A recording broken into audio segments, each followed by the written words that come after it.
Halo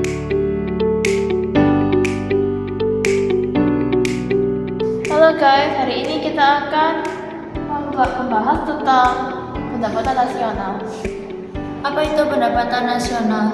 Pendapatan nasional itu adalah konsep mengenai pendapatan, yaitu hasil bersih atau nilai total dari semua kegiatan perekonomian suatu negara selama satu tahun yang dinilai dalam bentuk uang. Benar sekali. Jadi itu seperti total nilai barang dan jasa yang dihasilkan suatu negara dalam suatu tahun. Oh, yang ada GNP dan GDP-nya ya? Iya benar, tadi bukan cuma itu aja konsep pendapatan nasional. Ada juga NNP, NNI, PI, dan DI. Tapi apa manfaat kita belajar pendapatan nasional?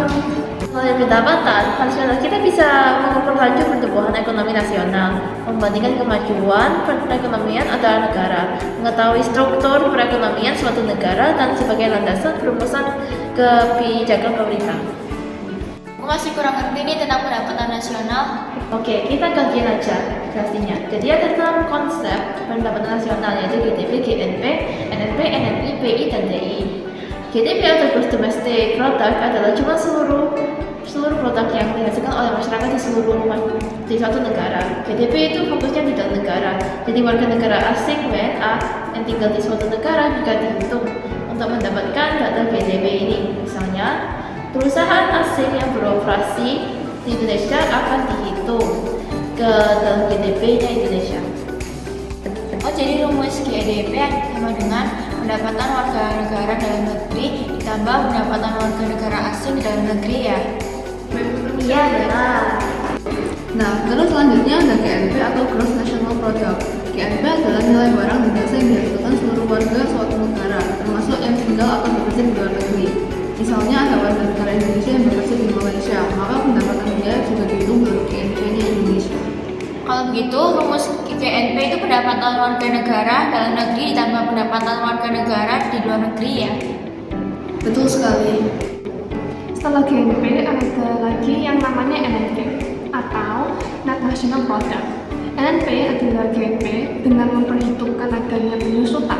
Kalau GNP tadi kita tidak menghitungkan penyusutan, tapi kalau di NNP kita hitung penyusutannya karena tujuan dari NNP adalah untuk mencari neto atau nilai bersih dari suatu produksi.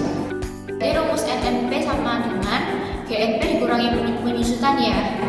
Kamu baru paham setengah loh, masih ada 3 lagi. Apa-apa, semangat yuk. Selain NNP ada juga NNI atau Net National Income. Net National Income adalah NNP dengan memasukkan komponen pendapatan yang tidak mencerminkan balas jasa. Rumus NNI adalah NNI sama dengan NNP kurangi pajak tidak langsung ditambah subsidi.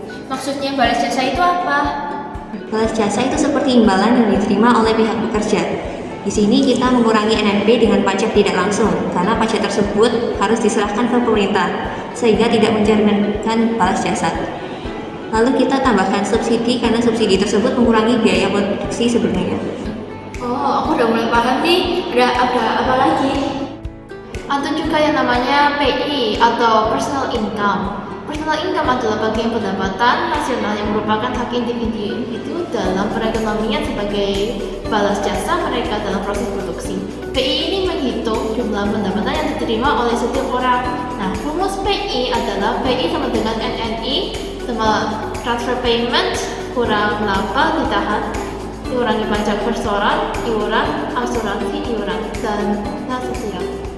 Terakhir nih ada DI atau Disposable Income. Disposable Income adalah pendapatan yang siap dibelanjakan untuk membeli barang atau jasa, serta dimanfaatkan untuk investasi. Rumus DI adalah DI sama dengan PI kurangi pajak langsung. Tadi ada pajak tidak langsung, sekarang ada pajak langsung. Apa perbedaan pajak tidak langsung sama pajak langsung? Pajak langsung adalah pajak yang bebannya tidak dapat dialihkan kepada orang lain. Contohnya, pajak pendapatan. Sedangkan pajak tidak langsung tidak dapat dibebankan atau dialihkan kepada orang lain. Misalnya, pajak konsumsi. Oh begitu ya teman-teman, aku udah paham nih. Kita lanjut lain kali ya teman-teman. Itu saja pembahasan tentang pendapatan nasional. Semoga video kami bermanfaat.